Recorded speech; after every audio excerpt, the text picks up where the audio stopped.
SIR. Congratulations on behalf of all Guntur branch members, sir. And I also would like yesterday. Good evening, Andy. Yeah, good evening, and Changal Reddy. I also would like to announce the new managing committee of Guntur branch for the coming 2022 to 25. I thank all the Guntur branch members for electing all the new managing committee unanimously without any election. The committee members are CA Vangal Bhargavi Garu, myself CA Madhya Raviteja, CA Amarnath Nutalapati, CA Chinta Raghunandan, CA R Bharadwaj, CA V Naresh, and CA Mrutyunjay Rao. I once again congratulate everyone on behalf of all the members of Guntur branch.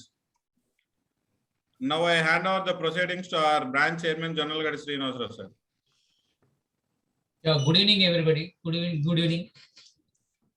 Without much wasting time, first of all, I would like to say thanks to newly elected SRC, upcoming ex-officer member of Guntur branch of SRC, Muppala Subbarao Garu, and our today's guest of honor, another guest of honor is Changal Reddy Garu, and today's eminent speakers, Gopal Krishnaraj Garu and Subramanian sir, and all the senior members who are present here. It might be a memorable event. Why? Because 2/22 is the seminar on budget. This is it will be a good memory to everyone. Without much wasting time, I request today's guest of honor and our newly elected member SIRC chief guest of honor Muppala Subbarao Garu, please address the gathering with a few minutes. Good evening. Branch Chairman General Gst Srinivas Garu, Secretary Raviteja Garu, and Chief Guest G Murali Krishna Garu, and today's speakers Gopal Krishnaraj Garu, Subramanian Garu, an exceptional member and good friend Changal Reddy Garu, and other managing committee members, senior members of the profession, ladies and gentlemen, a very good evening to one and all. Good evening, sir. Friends, this is my first meeting after my election to the Southern India Region Council. First, I would like to thank all the members of the Guntur branch for their wholehearted support, electing me as a regional council member from Guntur after 3 decades. And also, I congratulate the new managing committee members who elected for the period 22-25. Now, I congratulate the Guntur branch managing committee for organizing this meeting within a short span of 1 day only. Yes. And inviting the renowned speakers like Raju Garu from Chennai for the benefit of the members.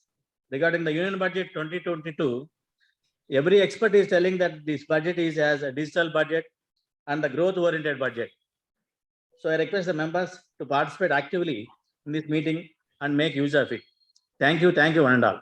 Thank you very much, sir. Now I request our exceptional member Changal Reddy Garu, sir. Changal Reddy sir, please address the gathering with a few minutes, sir. Sir, please unmute, sir. Thank you, Chairman, for giving me the opportunity.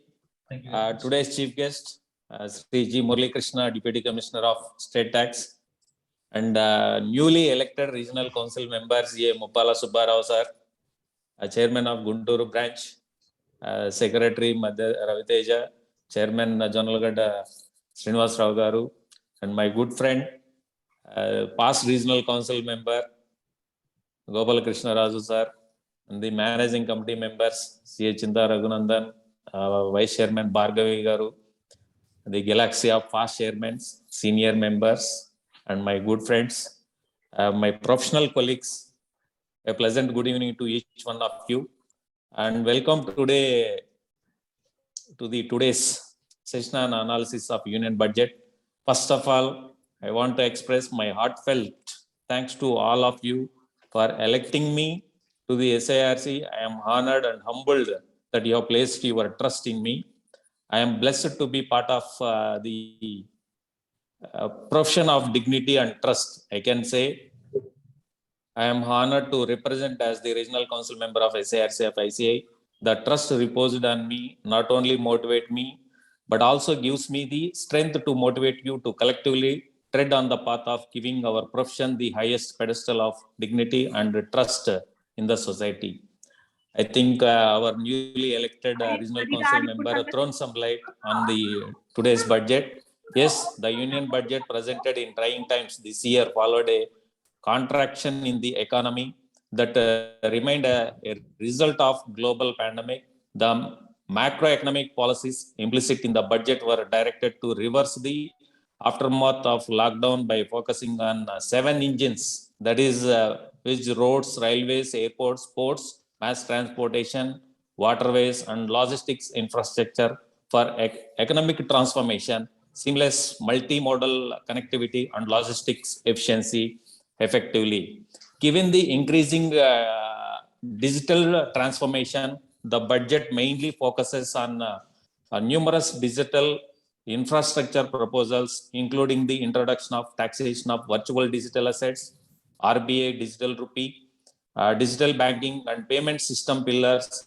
Budget 2022 paves the way for Indian formal entry into the digital currency domain by introducing distributed ledger technology enabled digital currency and making it a legal tender. The key themes in the budget are around capex and productivity enhancement with a focus on infrastructure projects, export promotion and startups, announcement on inclusive and sustainable growth through several initiatives for the micro, small and medium enterprises, sectors like agriculture, skill development, affordable housing, solar power and carbon neutrality. Ease of doing business with a significant focus on digitization of services like land records management and accelerate corporate exits, promotion social well-being with announcement in accessing health service, water supplementary, educational. On the tax front, the finance minister has continued with the underlying theme of providing a stable and predictable tax regime, promoting voluntary compliance and reducing litigation, the extension of time limits for newly set up manufacturing companies and the startups to be eligible for a concessional tax regime are being positive. Big positives we can say, as these sectors have become crucial contributors to Indian growth story. The provisions for taxation of virtual digital assets will provide much needed tax certainty on such transactions. Finally, on the indirect tax front, the budget proposals aim at serving the government's long-term vision of Make in India and sustainable growth. With this, I express my sincere thanks to the thanks and gratitude for this today's guest, Sri G. Murali Krishna Garu, Deputy Commissioner of State Tax, for joining virtually and addressing the members of Guntur branch. My compliments to the entire team of Guntur branch for making this wonderful program within a short period of 24 hours. With this, my compliments and congratulations. And I once again wish all the members a happy learning on the latest budget amendments. Today's eminent speakers, Mr. Gopala Krishna Raju and Subramanian Garu, will give us most of the doubts clarified by them. Will clarify. Thank you once again for inviting me this today's program.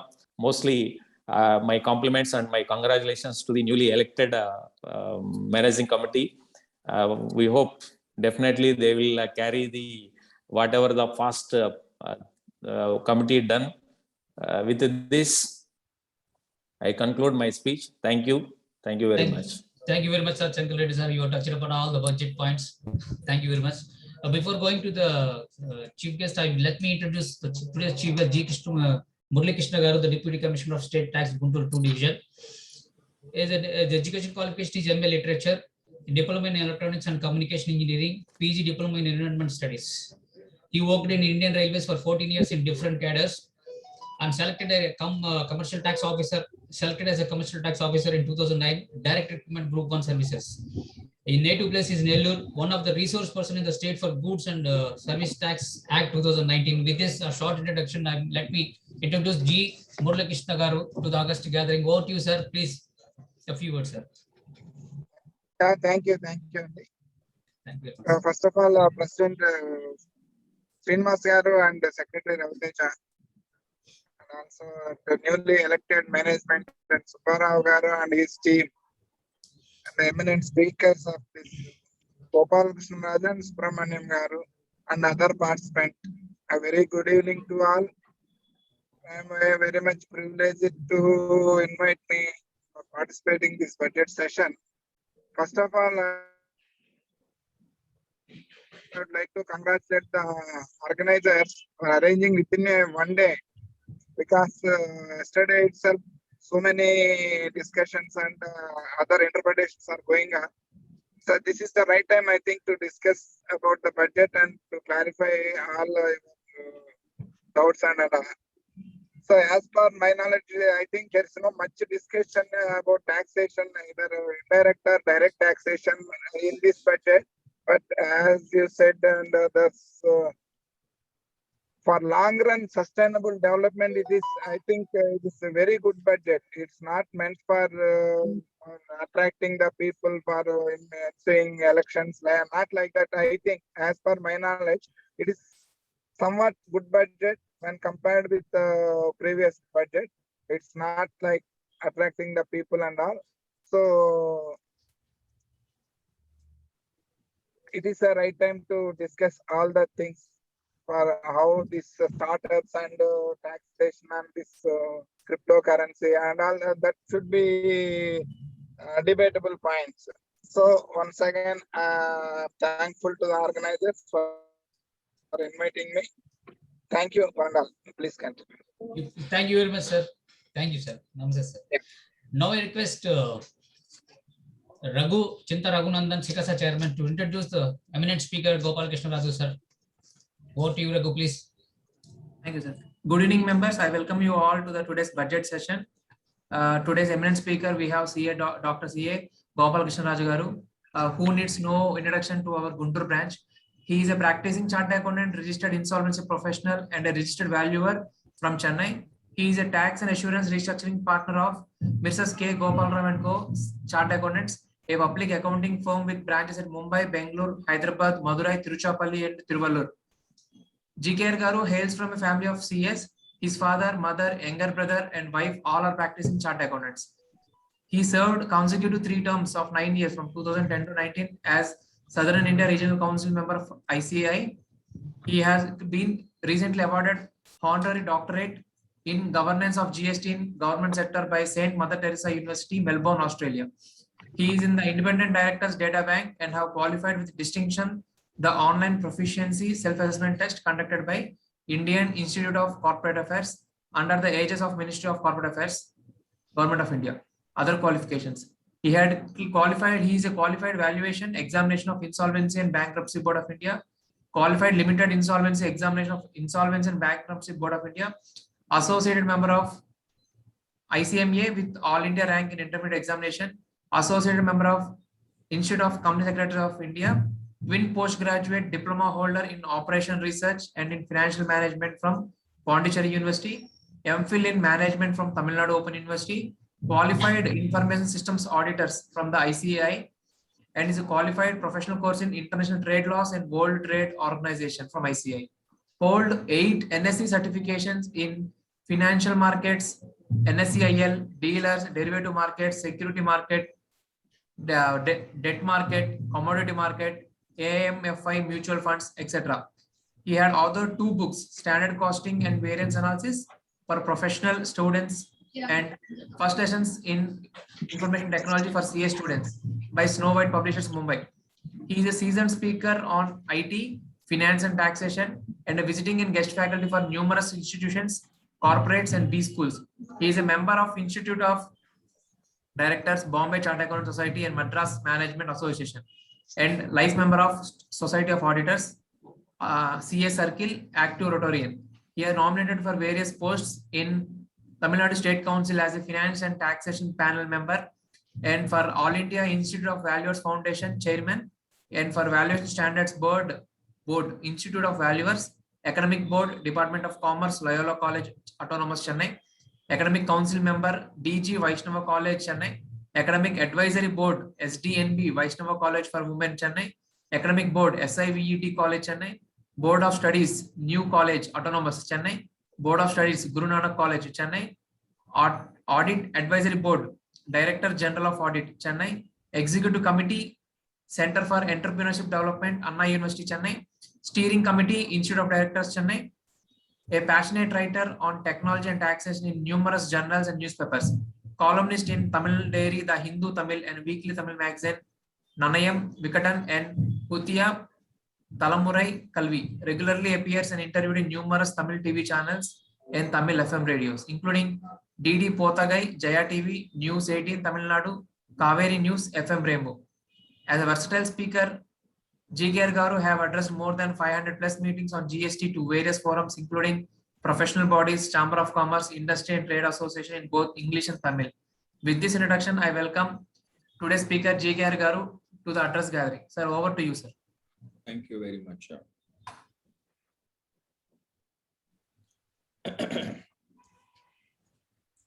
The first person of Guntur branch of SIRC of ICAI, Chairman Gst Garu. Thank you, sir. Chief guest of today, Mr. G Murali Krishna. RCM elect from Guntur, heartiest congratulations to CA Muppala Subbarao Garu. Sitting regional council member and ex officio member of Guntur branch, and second time RCM elect CA Chengal Reddy Garu. Once again, another congratulations to you for getting re-elected for second time. Secretary Ravi Teja Maddi Garu, Vice Chairman Bhargavi Madam, Chinta Raghunandan for the nice introduction. My co-speaker from Chennai, C.R. Subramaniam, who will be dwelling on the indirect taxes part of Union Budget 2022. And all the members, virtual members who are part of this program today, a very, very warm good evening to one and all. Good evening, sir. Good evening, I will not have a PowerPoint presentation, but I wish to only share my points with respect to Union Budget. I'll go one by one. In short, there are mixed reactions. One side, there are comments about the budget. One side, favorable points are coming. Another side, reactions are otherwise. The point is, when the expectation is there, naturally, when that expectation is not met, you will have a gap. Nevertheless, let us see this budget. We are all chartered accountants, and our life bread and butter is income tax. And you will be surprised. Compared to indirect taxes, of course, I will not dwell upon the domain there of C.R. Subramaniam. The number of amendments with respect to direct taxes is phenomenal. It's 84. 84 changes has been brought out in this particular finance bill with respect to income tax alone. So let me take one by one quickly with the available time. So I don't want to miss the major changes. So that is why there won't be any PowerPoint. One by one, let me drive the point to it. First, what I want to share with all of you is there any change in the basic tax rates? No, there is no change in the basic tax rates, but I want to bring to your kind attention in the surcharge on income tax. They have brought a very interesting amendment. You need to appreciate one thing, that section 111A and 112A. 111A is for short-term capital gains, where the rates are not the normal rates. It is our normal rates applicable. But 112 is your long-term capital gains on specific assets, specific items. What are they? Sale of equity shares, transfer of equity shares, equity-oriented mutual funds. So 111A and 112A, these two alone for capital markets are very important. Once this was announced, you would have seen the capital market were rallying. And yesterday the points went up to 900. So what is the significance of this? all of us, we know what is the surcharge provision is. Up to 50 lakhs income for individuals or HUF or association of person or body of individuals, there is no surcharge up to 50 lakhs. But from 50 lakhs to 1 crore, we have 10% surcharge. From 1 crore to 2 crore, it is 15% surcharge. From 2 crore to 5 crore, it is 25%. Above 5 crore, it is 37%. Surcharge is so much. Now, to give comfort to the big players, in capital markets, so those investors who will be reaping benefits as long-term capital gains and short-term capital gains, whether it is 111A or 112A. Okay. For them, they have given a cap. The cap is 15%, meaning even up to 2 crore, the surcharge was 15%. Above 2 crore, the surcharge is 25 and 37%. Now, only for 111A and 112A alone, the surcharge will be, I repeat the word, income including income by way of 111A and 112A. If it exceeds 2 crore, it will be only 15% surcharge.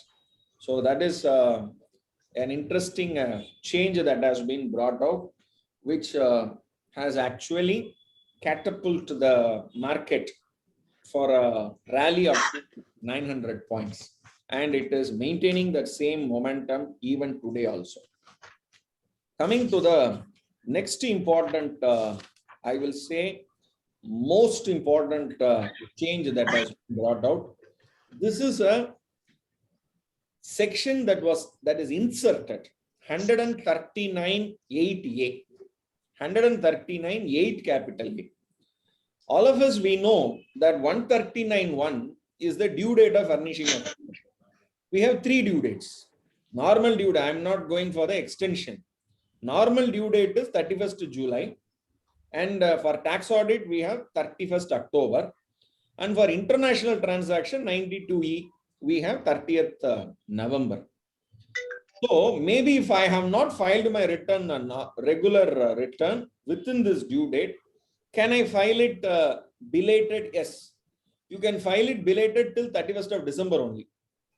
Okay. Maybe then you can revise it. Okay. If you have filed the original return, you can revise it till either before the assessment is completed or before 31st of March, whichever is earlier. So this is the provision.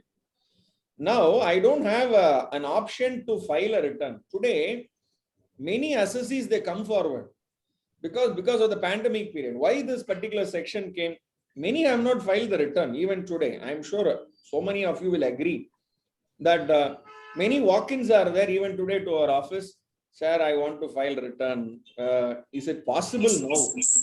So I want to file for 2021. 21-22, now we are going to file. 2021, now I want to file. Due date is over. Belated is also over. I want to file. People are ready to pay more tax also. So they have brought 2 sections, 139(8)(a) and 140 capital B. This 139(8)(a), type 1, type 2 is there. What is type 1? I have not filed return at all. I have not filed return at all. Then can I file what is called as updated return? Actually, for him, it is a first return only. There is no updated return. So the updated return will be a new format. So type 1, I have not filed any return. Type 2, I filed my return on time, but I want to update my return. Maybe I'm expecting some issues on my particular case. Why litigate with the department? So let me file a updated return.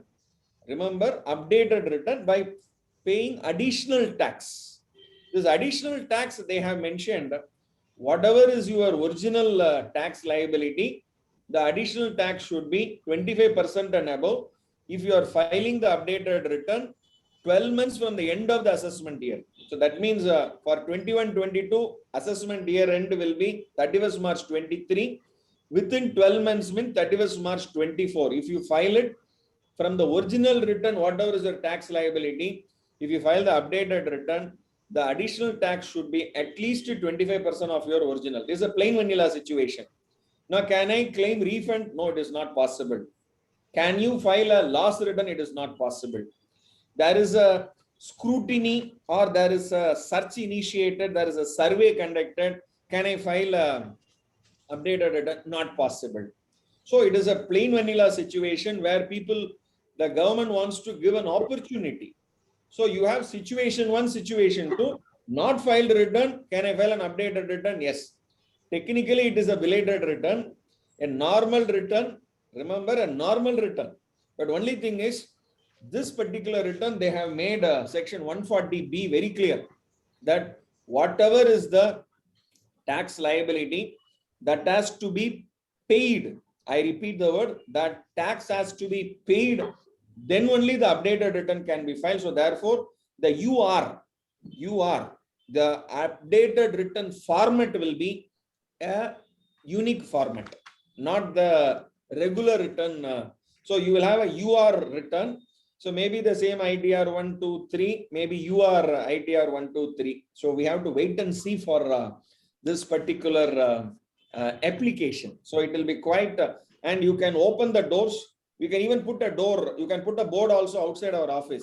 Past 2-year return also, all of you please come, now we will file return. So, but provided please come with your packet with the tax amount, without tax amount, don't come. So they are very clear, 140 capital B. So their government is very clear. They are opening their Gajana, their Dappa they are opening. So they want more assessees and more tax. They are very, very clear on that. So that is 139B and 140B. Now I'll come to, since I'm addressing my fellow professionals, so I will be a little more technical also. So you have to, because it's 84 amendments. So please cooperate with me if I'm going a little bit faster. 158 AB, this is a new section they have brought. 158 capital AB, this is a new section. Now what is this section? The appeals. For example, Gopal Krishna Raju, individual, I have a assessment order. Against that, I go to CIT appeals. I win in that. Then the department goes to income tax appellate tribunal. So there also I win. The case. Then the department goes on question of law to High Court. So against Gopal Krishna Raju, income tax department has gone to High Court. Good. Now, Jonnalagadda Srinivasa Rao in Guntur also has a similar issue. So he has also gone to CIT appeals. He won the case. He has also gone to maybe quoting my case or some other case. He won, and he goes to a tribunal. There also he won, and department is contemplating to go for an appeal to High Court on question of law. Now my case is already there in Chennai High Court or Madras High Court. Now in Andhra High Court, Jonnalagadda Srinivasa Rao's case again on the same issue. Why?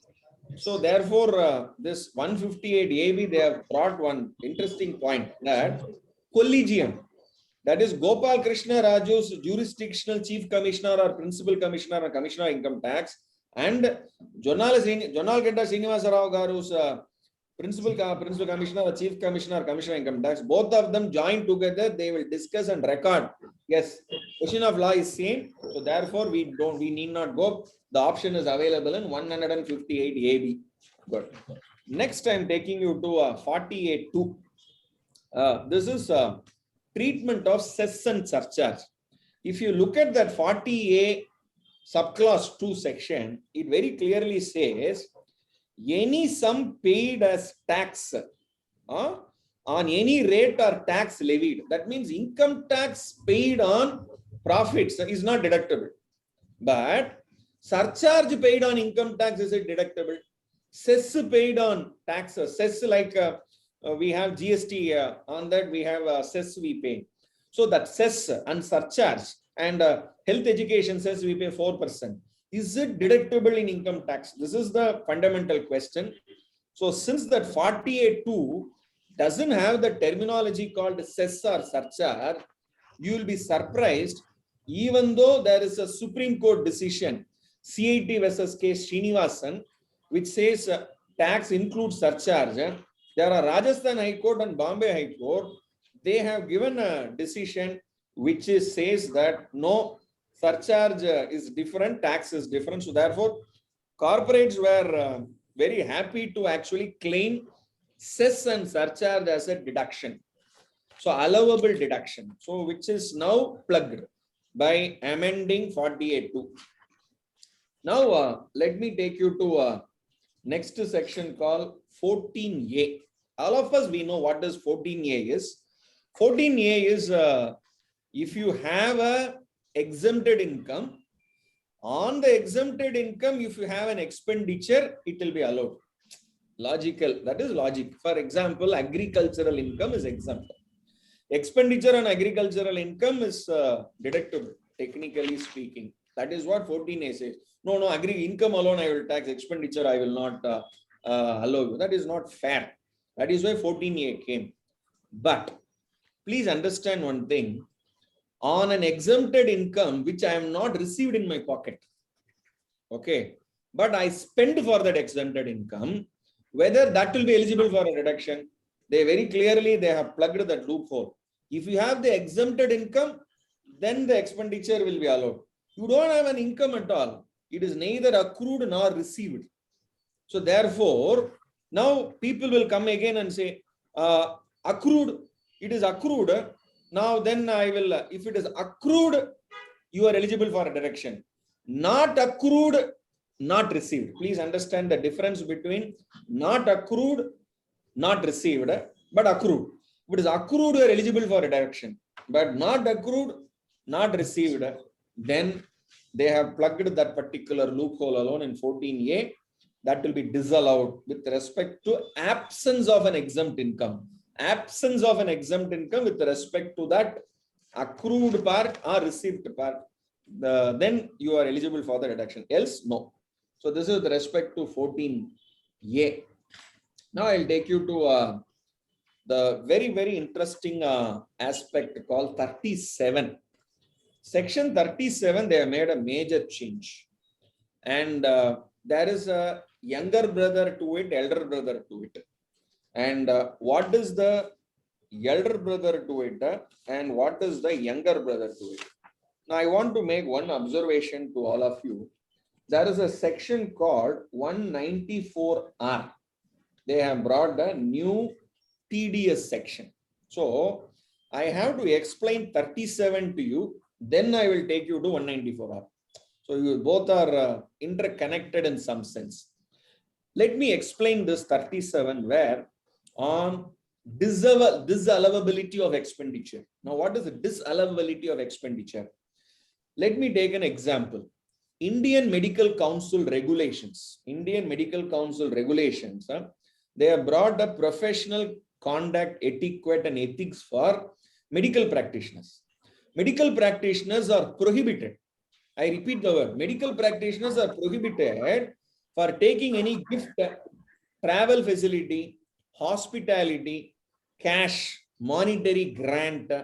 From whom? From pharmaceutical company, from health sector. All of us, we know the entire industry, one particular past 2 years, one sector which has done really well is technology and health sector. Okay. So all other sector are only support to these two only.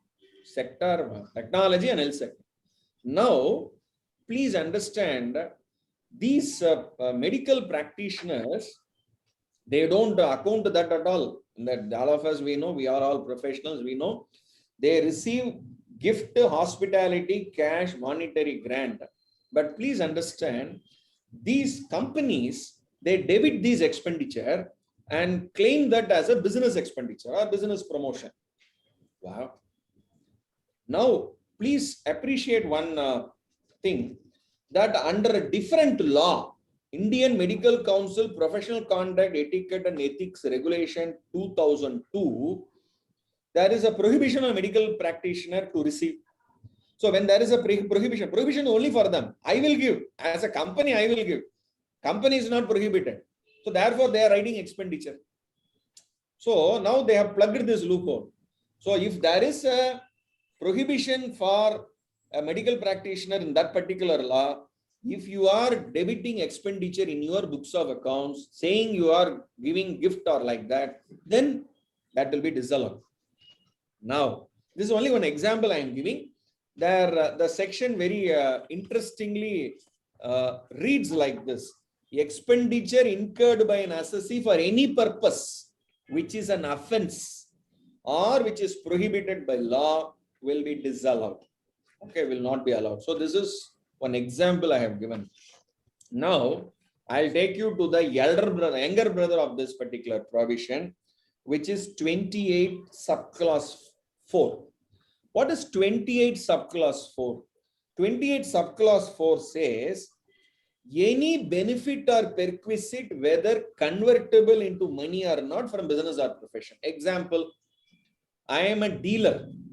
I am a two-wheeler dealer, four-wheeler dealer, oil dealer. Okay, so I am a dealer of some product. Okay, I am a stockist or a wholesaler, whatever it is, retailer. I am, because of my sales of my tablet or electronic item or whatever it is, I am eligible for some benefit given by my company, like a free travel. So across the country, 40 dealers are selected. 2 lakhs are spent for each dealer for to and fro travel, stay, ityadi, ityadi. So 40 into 2, 80 lakhs are debited to P&L account. Now, all these are perquisites because the travel is a benefit or perquisite in the course of whether convertible into money or not, arising from business or profession, which is chargeable as business income. Now, very, very rare. You only need Harishchandra to be born again to implement this section 28, the subclass 4. You ask any of the businessmen, sir, any benefit perquisite you have received during the, already for the accounted income, at least they are paying tax. It's a big challenge. So benefit or perquisite you want to add means he will run away.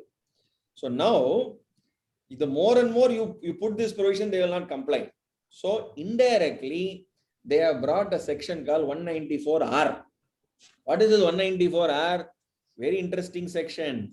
So the person responsible for providing benefit or perquisite. Now who? The company. The company is debiting that expenditure to any person above 20,000 rupees.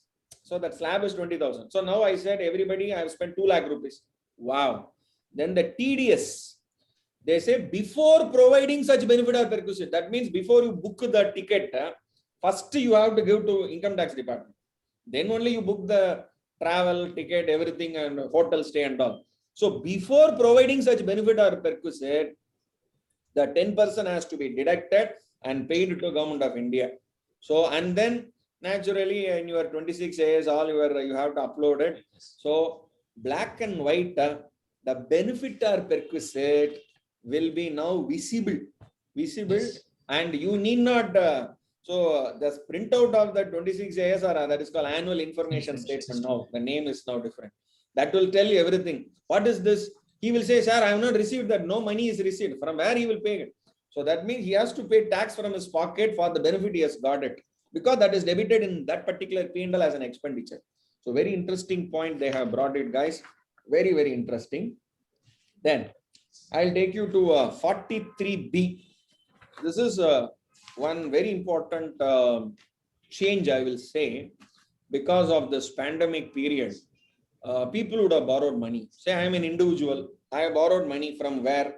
From a financial institution, non-banking finance company, scheduled bank, cooperative bank. I have borrowed money. How much I have borrowed money? 80 lakh rupees I have borrowed.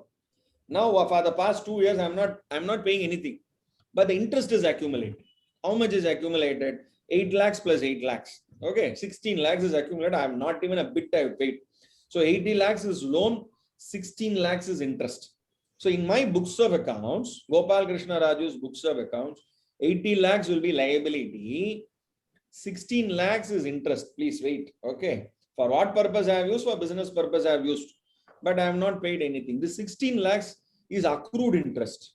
So as per section 36(1)(2), I am eligible for the interest on borrowed capital as a deductible expenditure, even if it is not paid. Even if it is not paid. So 3613, that interest on borrowed capital, they say it is deducted. Now, this 16 lakhs, I go to bank. I say, sir, I'm not able to pay this. So restructuring. Now bank audit season next month. So restructuring is done. So what is restructuring?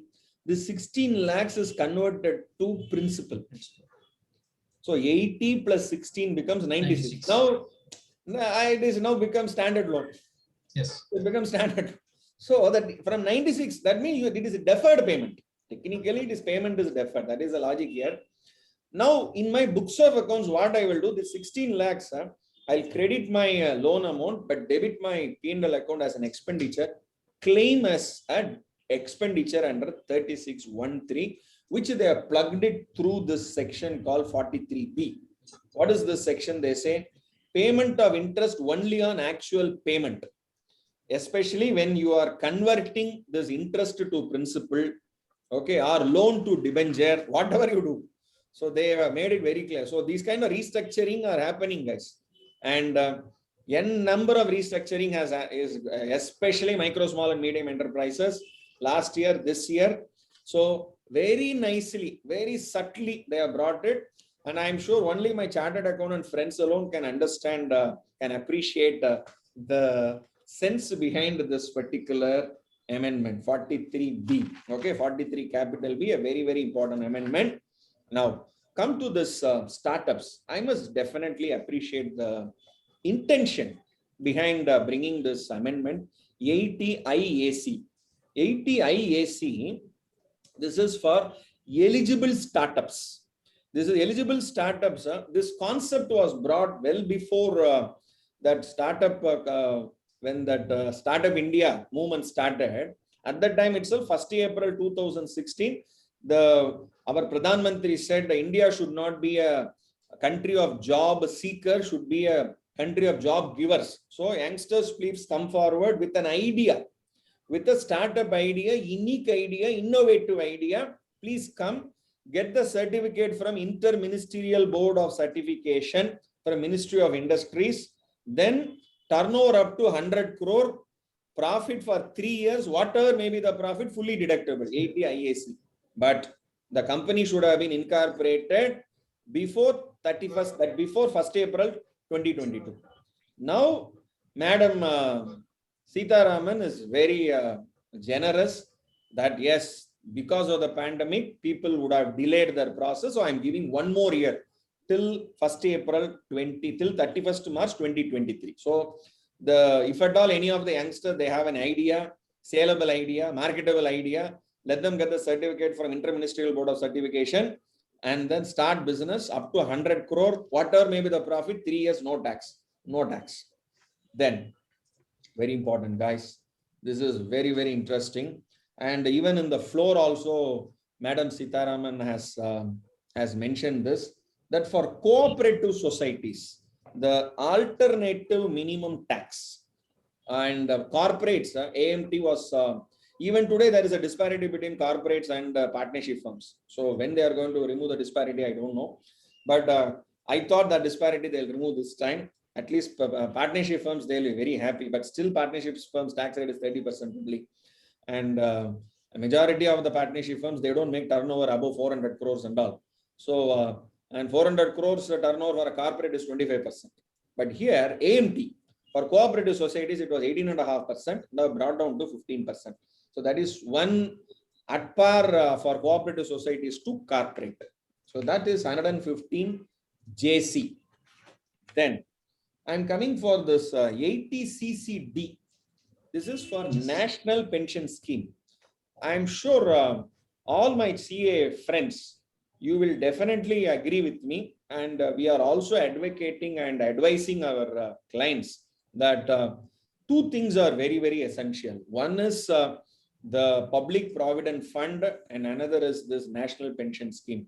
Both are giving the maximum returns as of today, 8.5% or something like that. And even this National Pension Scheme, that is almost 11% or 11.5%. So it is one of the best schemes which every individual must take. And for your kind information, Tier 1, Tier 2 is the 2 types of NPS. Tier 2 is for professionals like us, private sector employees. But Tier 1 is for central government and state government employees. In central government and state government, the contribution will be done by employer as well as employee. Of course, the employer does it, they will get deduction. But if the employer does it, it will be a perquisite and then it will be a deduction. Yes. It will be a perquisite and it is a deduction. Now, central government can contribute 14%. Central government contribute 14%, but state government can only contribute 10%. Now, on 1st April 2019, the contribution can be increased from 10% to 14%. That was announced through a separate state government were given an option to raise, but deduction, that was not. So therefore, now they brought an amendment. So at par with central government contribution, state government also can contribute. So it will be treated as a perquisite and then they will be eligible for a deduction. So that at par has been brought with 80 CCD. Coming to 80 DD, that is with respect to releasing of annuity for a disabled person. This is very, very, I will say, very important change they have brought, where this particular annuity concept, normally this annuity concept is the scheme will be taken for the benefit of the disabled.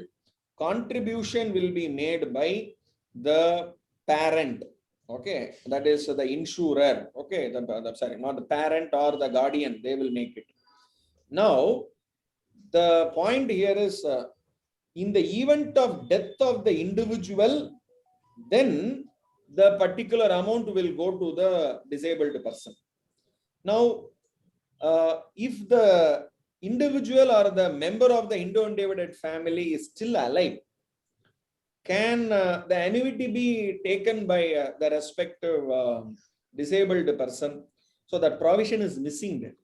So they have amended this provision because one particular gentleman, Ravi Agarwal, he filed a writ petition against the government of India, and he made a point that any lump sum annuity received by especially by a disabled person, whether on death or otherwise, should be allowed as an exemption. So because they said if predeceases the individual, any contribution received by the member will be taxable. There are two points I will say. For example, the dependent is alive, the individual who contributes is no more. Reverse. If the disabled person is no more, the contribution will go to the contributor. At that time, the entire amount is taxable. Yes. Now, if reverse happens, then exemption should be given because it is for a cause. So that is the Ravi Agarwal's writ petition, and that has been actually been amended through this particular amendment. So that is a very welcome feature. Now let me take you to one press statement that was released by Finance Ministry on 25th of June 2021. 25th of June 2021, Finance Ministry, they gave a press statement last year. What is it? Any medical treatment, any amount received by from the employer or from any other person for medical treatment or on death of the for COVID-19, for death of the person due to COVID-19 or for medical treatment for COVID-19, then it will not be taxed. This was a press statement given, but no amendment done. So they have brought two sections amended. One is 17.2. 17.2 is for salaried employees. So if the employer has given fund for the employee for the medical treatment of himself and for his family, that will not be a perquisite. Similarly, death proceeds, any COVID-19 death proceeds, if it is, then that also should be exempted. So 56.2.10, 56.2.10 makes it very clear it will not be included as income from other sources. Similarly, the medical expenditure will also not be treated as an income. So these are the two changes that has been brought out in 17.2 and 56.2.10. Coming to 79, very interesting section, guys. I'm telling you, this 79 is very, very interesting. What is 79? Carry forward and set off of losses with respect to a private limited company. So generally private limited company, they made it very clear that there will be reorganization. There will be reorganization of private limited companies. And why people are interested to buy a private limited company with the losses, the carry forward of loss. So only condition there is 51% voting.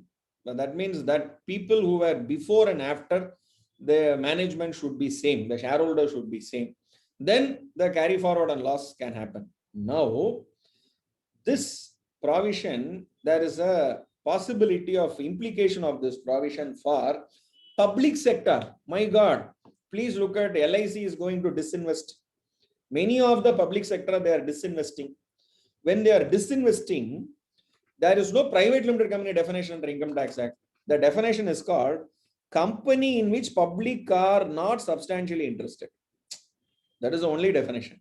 So that means what will happen by disinvestment, the public limited company, that is a government company, may become a company in which public are not substantially interested. So that definition they will attract. So then what will happen? What will happen is the losses of that losses of that particular public, erstwhile public sector company, because after disinvestment they lose the status of public sector. So erstwhile public sector, they cannot carry forward that loss. So therefore they have brought this particular provision only for that particular company, saying that if the, what do you call it, as the ultimate holding company, they are holding 51% in this particular company, even though they are not public, even though they are not a company in which public are not substantially interested, they will be eligible to carry forward this particular loss. So this is one important change they have brought. Now I'll take you to 194 IA. All of us, we know this 50 lakhs limit, 1% TDS on immovable properties. 50 lakhs, 1% TDS. So once we cross that 50 lakh, 1% TDS has to be deducted by the person who is actually buying the property. Now, there is an anomaly with respect to a terminology called 50C, 43CA and 194 IA. In 50C, the term is called stamp duty. But in 194 IA, it is called consideration. So now, what to do? Will you deduct 1% on the consideration or stamp duty? So that is why they have removed that anomaly. Now that stamp duty is also brought into 194 IA. I'll give you one very interesting example. Say the consideration is below 50 lakhs, but stamp duty is above 50 lakhs. Whether TDS 1% is applicable? As far as the before this amendment, 194 IA not applicable. But after this amendment, they have said 1% of such a sum paid or credited or stamp duty value, whichever is higher. So that means if your consideration is lesser than 50 lakhs, no TDS. Technically, stamp duty will be high. For state government to Jaggu Anna, you will pay the stamp duty. But 1% TDS you will not deduct. Okay, so then they say no, for Jaggu Anna you are paying stamp duty and all, then you are not paying 1% to me. It is not correct. So whichever is higher, 1% TDS. Okay, so therefore that is 194 IA. Now come to 285 capital B. I must tell you guys, this is they have now everything is becoming digital. Okay, now Rajamouli's film is supposed to be released in January, and then it is RRR is supposed to be released in February. Now he has announced it. It is only 25th of March. I am also waiting for that song, not to song. Okay. Now I will take another 5 more minutes. Subramaniam ji is already waiting for me. He has opened the screen. Now all the producers of cinematograph films, okay, not even producers, even management company, documentary production companies, and production of programs for telecasting in TV, OTT platform, sports events management, performing arts. All these companies, when they are making payment to the parties, who are they? All contractors, directors, actors, screenplay writers, whoever may be the professionals. If the payment is above 50,000, they have to upload a statement, name, PAN number, what is the amount paid. It is not a tedious statement, but it is providing information. It is sharing of information. So now all the film production companies, okay, payment over 50,000 in aggregate in a year. Okay, they have to upload this information when 30 days from year end, or when the film is completed. Maybe film is completed today, 2nd of February, 30 days from today is the 2nd of March, you have to upload it. So very, very important, and very, very nicely they have brought these kind of changes, guys, very nicely. Then virtual digital asset. I must tell you guys, this government has been in a movie, Rajinikanth will say, na leta vandalum latesta vandirki. So 115 BBH is a very late provision, but a very latest provision. And nowhere they have used the terminology called Bitcoin. Nowhere they have used. Because the moment you say, because Bitcoin is a name, Satoshi Nakamoto, he is the father of that Bitcoin. He named it. So now what people will do is Bitcoin, net, they will say Tatcoin. So then different name they will give, and then they will do business. So therefore, they have brought a term called virtual digital asset, and that also includes in the virtual digital asset. They have also brought one amendment, 247 capital A, very important amendment. They have included non-fungible token. What is fungible? Fungible means it will mix with the original. You go and deposit money in the bank, 2,000 rupees, 500 rupee note you deposit, you withdraw 2,000 rupees. Will the same 500 will come? No. This 2,000 is different, that is different. Similarly, you deposit money, digitally you deposit money, you withdraw money, same money you are not getting, you will get a different money. But non-fungible data, non-fungible token means the data what you have actually saved, stored in a blockchain, that data only. So this is for your information, Salman Khan, Padma Bhushan Kamal Hassan, and Bollywood superstar Amitabh Bachchan. Everybody, they are now going for digitally going to transfer their digital assets. Nowadays, the film is not in the film roll. Film will be shot and it will be stored where? Where it will be stored? It will be stored. Now, how they will transfer? It is agreement they sign. But how they will sign the original data? Original film, how they will share? So that original film, they will save it in a blockchain. They will save it in NFT mode, non-fungible token mode. So there the data, they will save it. And from one blockchain account to another blockchain account, from one NFT token to another NFT token, they will transfer the data.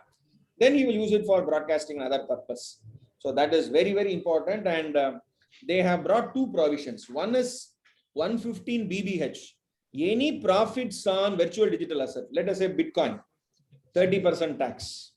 And any person who is actually responsible for transfer of this particular amount, he has to deduct 1%. So 194S.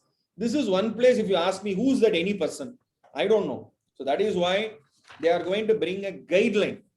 They are going to bring a guideline.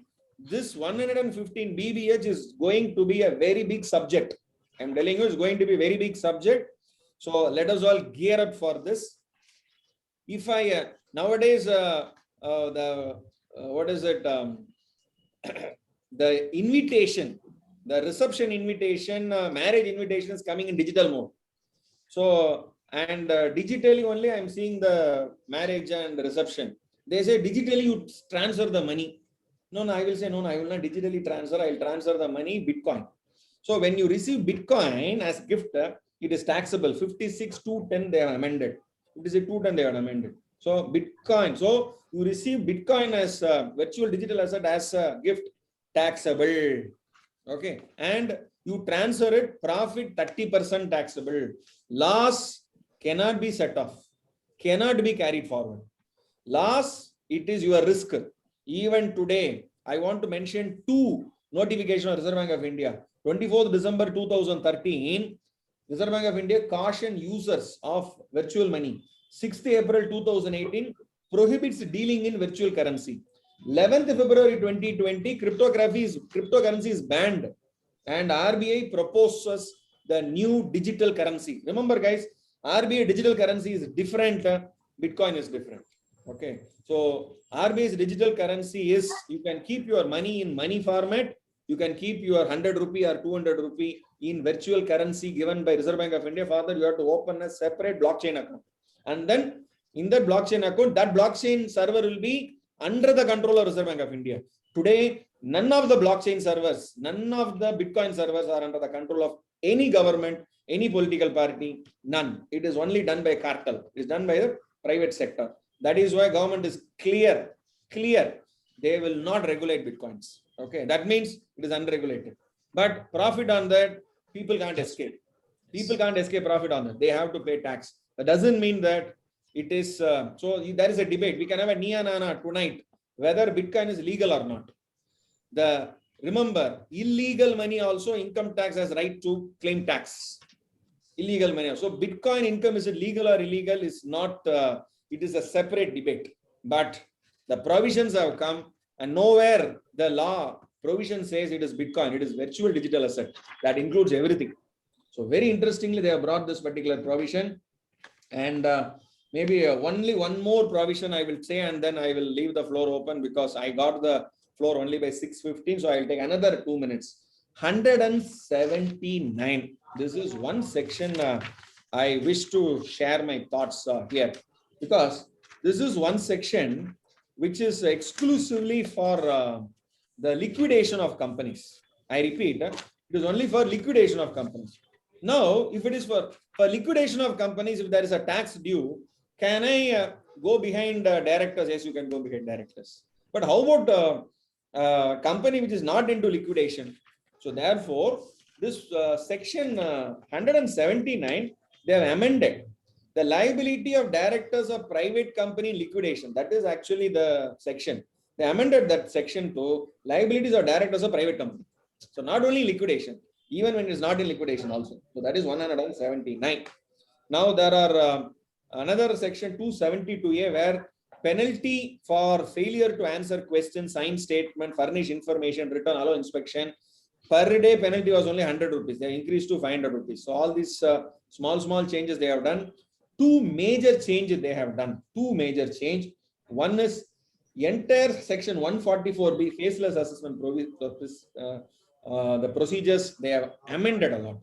So I request chairman to have a separate 1 hour session for that, and also rationalize the entire provisions of charitable trust and institutions. Rationalize. So everywhere, so many minute amendments they have brought. That will take another 45 minutes to 1 hour. Maybe I request chairman to have another 2 hour exclusive session on income tax only on these two.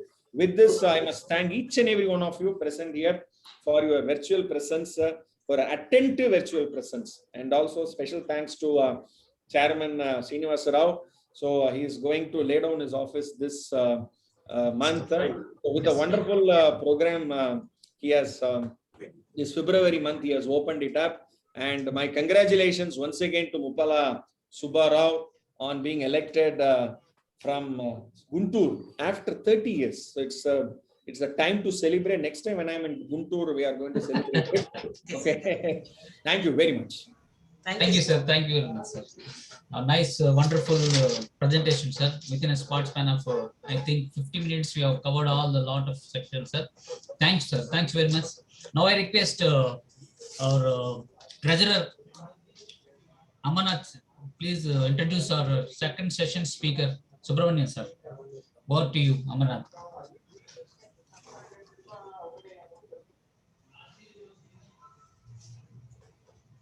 Nutrapati Amarnath.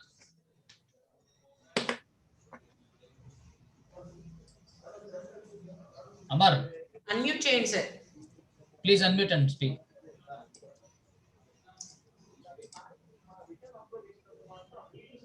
Please unmute here. Amar garu unmute cheyandi. Please unmute. Chairman, you have to permit me to go to Yes. another session and maybe I'll join after that session. Before Sure. Mr. Subramaniam concludes, I'll come. No, sure, sir. Okay. Amar, Raviteja, please continue. You please introduce. Yeah. Okay ఓకేనండి okay పెడదాం ఒక్క నిమిషం sir నాకు వేరే call వస్తుంది ఇప్పుడే మాట్లాడతాను hello Please introduce second session speaker. Hello Amar garu, second session speaker ni introduce cheyandi, sir, please.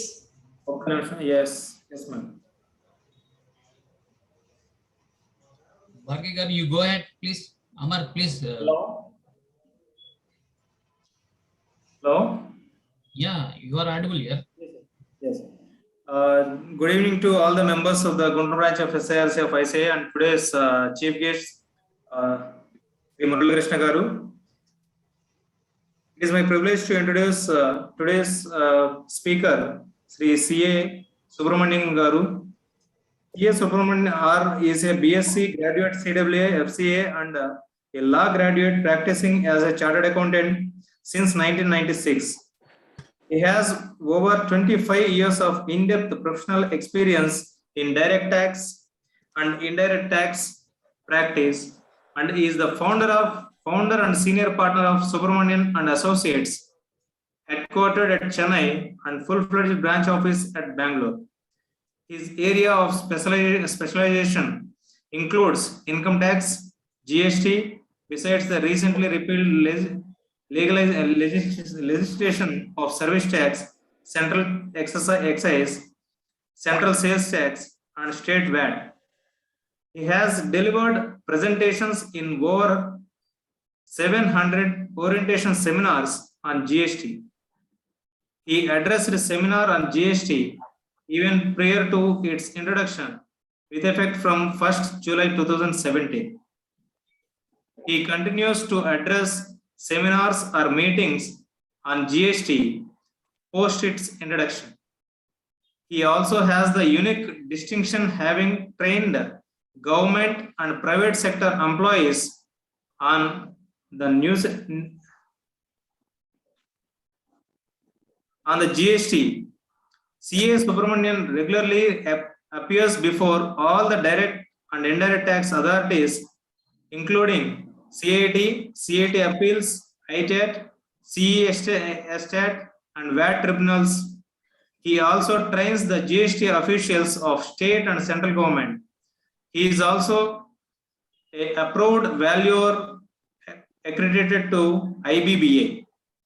CA Subramanian regularly addresses members and students in seminars or study circle meetings conducted under the auspices of the Institute of Chartered Accountants of India, Institute of Cost Accountants of India, and Institute of Company Secretaries of India. Besides members of various chambers of commerce, associations, and other bodies representing trade and industry. He has been selected as a GST faculty for the Institute of Chartered Accountants of India by the Indirect Tax Committee. He has contributed to the preparation and publication of technical guide on annual return and GST audit brought out by the Institute of Chartered Accountants of India. With this brief introduction, I welcome Mr. C.A. Subramanian Garu to address today's gathering. Thank you, sir. Thank you very much. Okay, sir. Subramanian, sir. Yes. Good evening. Good evening, sir. Respected Chairman, Guntur Branch, Sri Srinivasa Rao, sir. Chief Guest, G. Murali Krishna, Deputy Commissioner State Taxes, and Regional Council Member elect G. Muppala Subbarao sir, ex officio Guntur branch Chengal Reddy sir, Secretary Madi Ravi Teja, my co-speaker Mr. Gopalakrishna Raju, and other organizers. Thank you for giving me an excellent opportunity to share my views, thoughts on the budget, the Finance Bill 2022, particularly the indirect tax proposals. I am now sharing the screen. Is it possible for me to share the screen? Yes, sir. Yes. You can go ahead. Yeah. So what I am going to do is, I am going to cover another 40 minutes, the important GST proposals. So the first proposal is very, very important proposal. First proposal, section 103 of the Finance Bill. Section, very important, is section 38. Section 38. Sir, the earlier section 38 is totally omitted. The reason is earlier section 38 talks about inward supply of the person. Therefore, the person who is receiving the inward supply, he has the right to verify, modify, delete, communicate. So these are all things is not there as on today. Therefore, the GSTR 1, 2, 3 is already almost scrapped. So therefore, the government, what they did, they removed this section 38.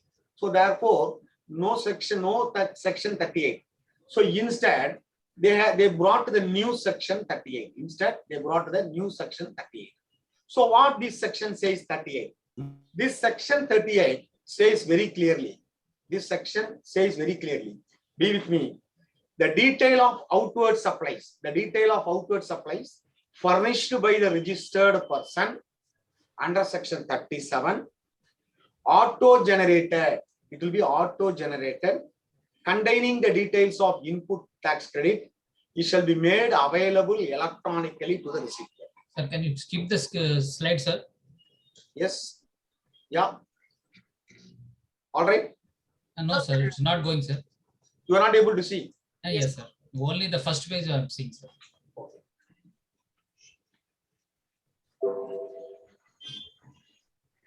Oh, they are not able to see the next.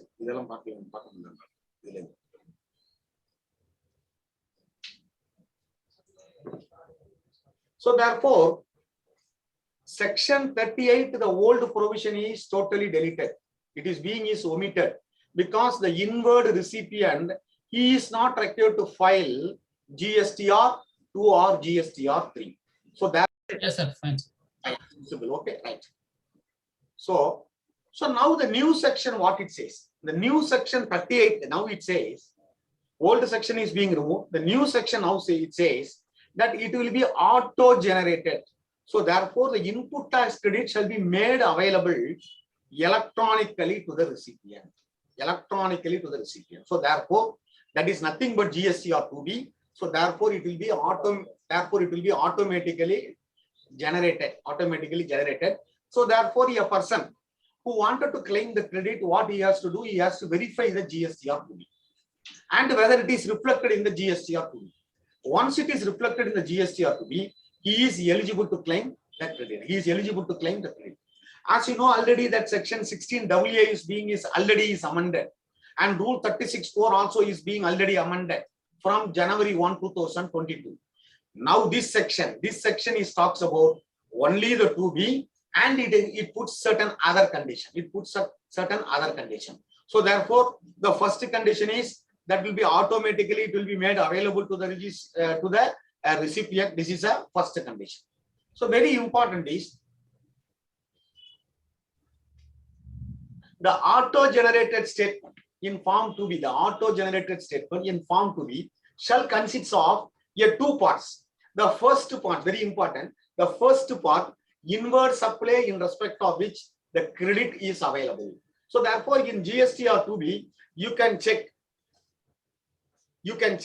whether the credit is available or not. So the form itself says that this credit, it is available to you. So therefore, the form is divided into two parts. One is the credit is available.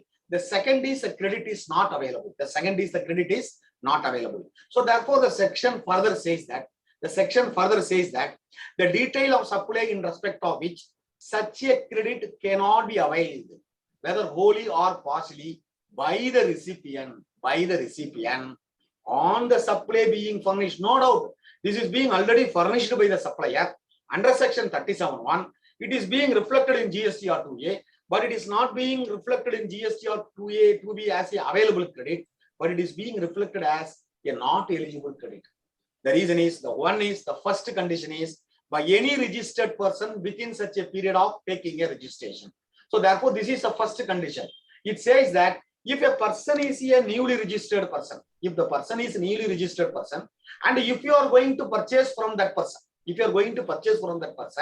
the act says we will prescribe whether the credit is available to you or not. So therefore, they may prescribe for 3 months, the credit is not available from the date of registration, or 6 months from the date of registration, the credit is not available. So therefore, they will prescribe under the rule. So therefore, no doubt it is there in GSTR 2B. No doubt the other person is filed the return.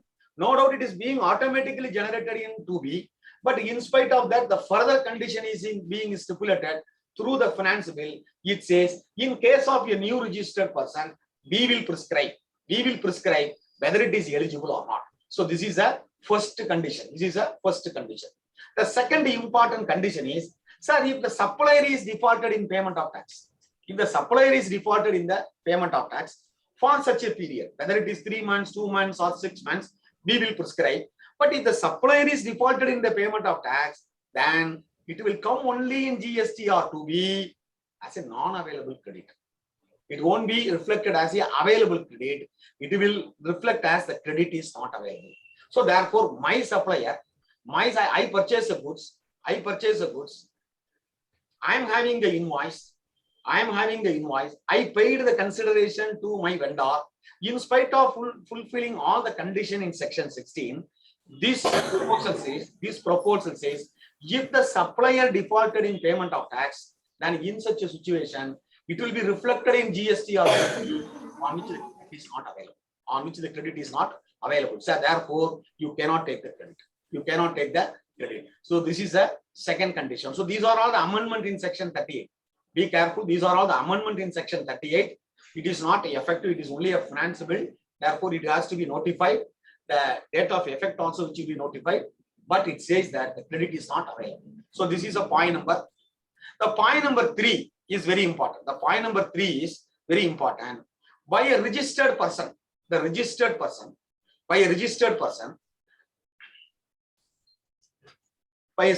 a registered person, during such a period, exceeds the output tax paid by him during the said period by such a limit as may be prescribed. What is this? This is talks about Rule 86B. Sir, according to Rule 86B, you are required to use your credit only 99% of your output. If my supplier is not at all following Rule 86B, so he used the entire input tax credit, even in such a situation, this section says that I have to reverse the credit. Sir, a supplier, he has contravened the provisions of the Act. The department is not ready, the government is not ready to catch that supplier. It says that the recipient, just because the supplier contravened the provisions of the section, the recipient is required to reverse the credit. So this is the second very important. The third is, sir, fourth is very important is, availed the input tax credit exceeds the credit that can be available. Sir, he availed the credit more than what he is entitled. So in such a situation, this section says that the recipient, he has to reverse the credit. Because it will be automatically generated. On which the credit is not available. It will be there in GSTR 2B. You can find out what is the reason, but you are not eligible to claim the credit. The next important is defaulted in discharging the tax liability. If a person is defaulted in discharging the tax liability, then even in such a situation, the recipient, he is required to reverse the credit. So therefore, section 38 is a newly section. It is being substituted. The old section is being removed. New section says that these are all the circumstances.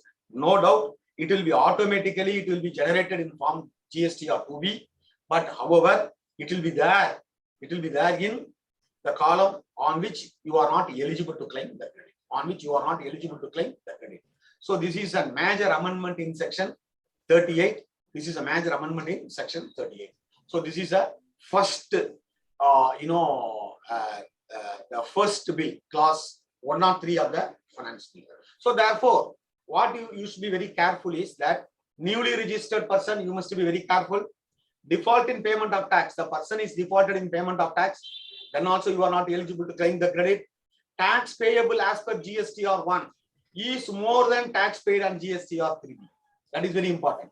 Sir, my GSTR 1 taxable supply is more, whereas GSTR 3B is less. Even in such a situation, you cannot claim the credit. Claimed ITC more than is eligible. So I claimed the credit more than in form 2B, more than I am eligible. Even in such a situation, you cannot take the credit. Very important. Default in payment of tax. Default in payment of tax in section 49(12). That is a restriction on use of ITC, and then such other person as may be prescribed. So therefore, section 38 very clearly says these are all the situations you are not eligible to claim the credit. You are not eligible to claim the credit. Even though it is automatically generated in GSTR 2B, you are not eligible to claim the credit. So this is a first clause 103 of the finance bill. Now let us go into the second very important, clause 99 of the finance bill. Clause 99 of the finance bill. Very important. So as you know already, for you to claim the credit under section 16, you have to fulfill certain conditions. One is you must be the possession of the invoice. You must receive the goods or services. The third is must file the return and paid the tax. So these are all the condition is there in section 16 subsection 2. From January 1, 2022, there is another one section is being added, section 16 to AA. It says it should be automatically generated in 2B, then only you are eligible to claim the credit. That is with effect from 1/1/2022. Now, what happened in the finance bill? In the finance bill, it says very clearly, in section 16(2), after clause B, BA is added. After the clause B, BA is added. What it says BA?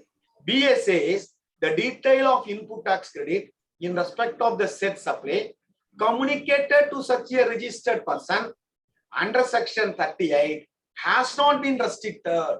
So that means we discussed on what are all the restrictions there in section 38. So therefore it is being automatically generated in 2B, but it is being restricted in section 38. The other person not paid the tax. The other person claimed more excess credit. The other person contravened to the provisions of the section. In such a situation, you cannot claim the credit under section 16. So first it says 38, what are all the restrictions? And then for claiming the credit, section 16 says that no doubt, even if it is communicated, but if it is a restricted credit under section 38, if it is already restricted under section 38, then you cannot claim the credit. So therefore, this is another condition is inserted in section 16 of the CGST Act. Section 16, clause BA. Clause B. After B, BA says that the supply communicated to such a registered person under section 38 and has not been restricted. So you should not be restricted. It should be a free flow of a credit. So that is a condition number 2. Clause 99 of the finance. The next important is section 16 2C, where they have removed, subject to the provision of section 41, they removed section 43A. All you know that 43A talks about GSTR 1, 2, and 3. It talks about the matching and it talks about the maximum, the credit is available, GSTR 2A plus 20%. So the section 43A is nothing but the new return, GSTR 1, 2, 3. The new return is being scrapped. Therefore, they have removed the section 43A. So therefore, in 16 to C, only subject to section 41. 43A is being is removed. The next important the bill is clause 99 of the finance bill. Clause 99 of the finance bill. This is very welcoming amendment. Very welcoming amendment. It is a benevolent amendment. It is welcoming amendment. The reason is all you know that for you to take the credit, is the time period is September due date, correct? So September due date is October 20th. You have to take the credit. For you to claim the credit, you have to take the credit in the September due date return, that is October 20th.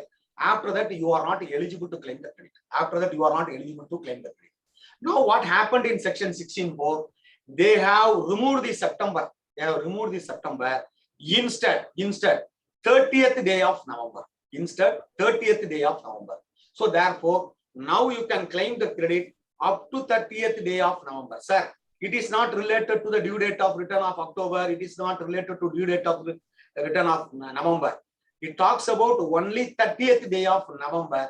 Therefore, even earlier return, you can file it up to 30th. If you file it before 30th or on or 30th November, the November of the following the financial year, then in such situations, you are eligible to claim the credit.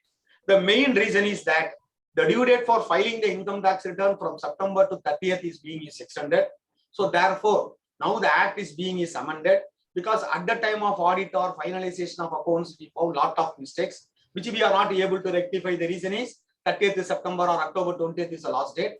So therefore, now section 16(4) is being amended.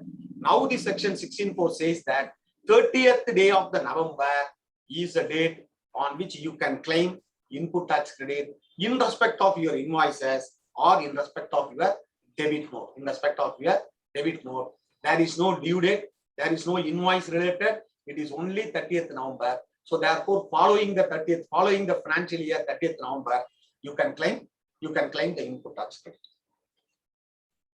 This is an interesting and welcoming amendment also, because we know we face a lot of practical difficulties.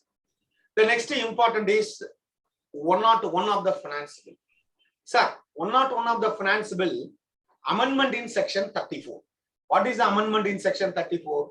Sir, section 34 says a registered person can issue the credit note. A registered person can issue a credit note in respect of a supply of goods. Yes, in respect of a supply of goods.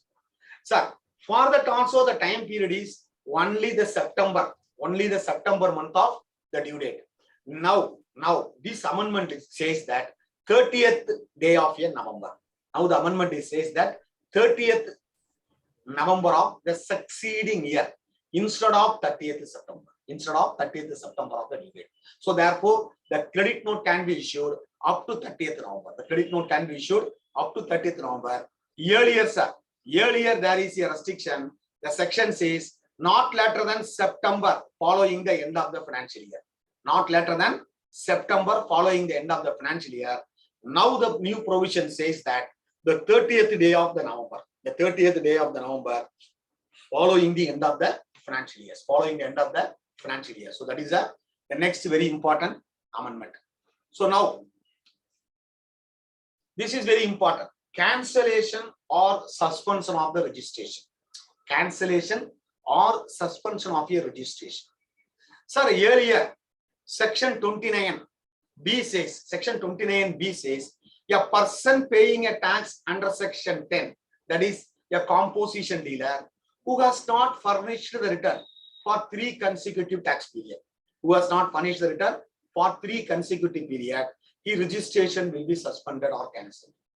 Now it says, instead of for 3 consecutive tax periods, now the amendment says the return for a financial year beyond the 3 months from the date of furnishing the return. So now the composition dealer, they are required to file a return every year. Every financial year, they are required to file a yearly return or annual return. Sir, from the due date of annual return, you have to file it within 3 months, sir. You have to file it within 3 months. Otherwise, the registration will be cancelled. So this is for the composition dealer. Sir, in respect of other dealers, sir, any person other than the composition dealer, any registered person other than the composition dealer, the act says, the proposal says, we will prescribe the time period. We will prescribe the time period. Therefore, you have to wait for the rule. The rule will prescribe what is the time period for the officer to cancel or suspend the registration. So this is in respect of section 29, cancellation or suspension of a registration. The next important is furnishing of detail of outward supplies. Furnishing the details of outward supplies, section 37. Sir, the GSTR1, GSTR2, GSTR3, all are being is removed. So therefore, there is no online reconciliation. So therefore, now section 37 is being amended. It says that electronically subject to condition and restriction. Therefore, for furnishing the detail of outward supplies, they will prescribe such a condition and restriction. They will prescribe such a conditions and restrictions. There are certain conditions already there. Rule 86B conditions are already there. So therefore, they may prescribe certain condition and restriction for you to furnish the outward supply. At the same time, they have removed, shall be communicated to the recipient is removed because GSTR 1, 2, 3 is totally is being omitted. So therefore, that is being removed. And then the proviso is also being removed. The proviso says that shall not be allowed to furnish the detail of outward supply during the period from 11th day to 15th day. That is also being removed because there is no GSTR2. Once GSTR1 is filed, you have to give some time for filing GSTR2. Therefore, the provision is also being amended. So this section also gives powers to the commissioners to extend the time for furnishing such a outward supply. So therefore, section 37 for outward supply, now subject to such a condition and restriction as may be prescribed. GSTR 1, 2, 3 is being removed. Therefore, there is no question of a communication to the supplier and verify, delete, upload, add, all things being removed. All the things being removed. So therefore, that is in respect of section 37, the finance bill 102. The finance bill is 102. The next important is 37.2 also being removed. The reason is section 38 itself is removed. Inward supply, you cannot verify, you cannot delete, you cannot add, you cannot communicate. So therefore, section 38.2 is also being removed. Now section 38.3. In section 38.3, sir, be very important. In section 38.3, which have remained unmatched under section 42 and 43, that is being removed because there is no question of matching. There is no question of GSTR 1, 2, 3. So therefore, that is also being removed. That is also being removed. Very, very important, sir. Very, very important. No rectifications of error or omission in respect of the detail furnished. Earlier it was 30th September. Now it is extended to 30th day of November. So wherever 30th September, you please include 30th day of November. Please include 30th day of November. So therefore, you can rectify your error. You can rectify your omissions in respect of the return up to 30th day of November of the following financial years. Sir, this is very important, sir. This is very important. New subsection is inserted, section 37.4. Very important section. So it says that, sir, when you are filing a GSTR return, when you are filing a GSTR1, you have to file it. You have to file it each and every month. You have to file it each and every month. So you cannot take, sir, I will file this year January, and then I will file it December, then I will file February. Like that, it is not possible. Because there are a lot of questions asked the department saying that where is the provision? So therefore, now this provision says that, in respect of outward supply, you have to furnish the outward supply for any of the previous tax period. So therefore, you cannot file January 2022 GSTR1 before filing December 2021 GSTR1. So therefore, now it is being amended. Now it says that GSTR1, you have to file it for each and every month. If you are not filed by the previous month, you have to file it and then you have to file it for the current month. So that is amendment in section 37.4. That is amendment in section 37.4. Now we will come to very important clause 104 of the finance bill. A non-resident taxable person. Sorry, a non-resident taxable person, he has to file a return electronically within 20th. Within 20th. Now it is being reduced to 13. Reduced to 13th days after the end of the calendar month. So therefore, they have reduced the time period for filing the return. They have reduced the time period for filing the return. So that is a very important. So the next important is section 37(7). Section 37(7). Very important is every registered person who is required to furnish the return shall pay to the government the tax due as per such a return, not later than on which he is required to furnish it. So therefore, he has to furnish and pay the tax on which he is required to furnish the return. That is section 37(7). Here very important is an amount equal to the tax due taking into account of inward supply and outward supply, or in lieu of the amount referred in clause A. What is this? So this is a invoice furnishing facilities. One, you can take the credit and discharge your tax liability, or 35%, that also you can adopt.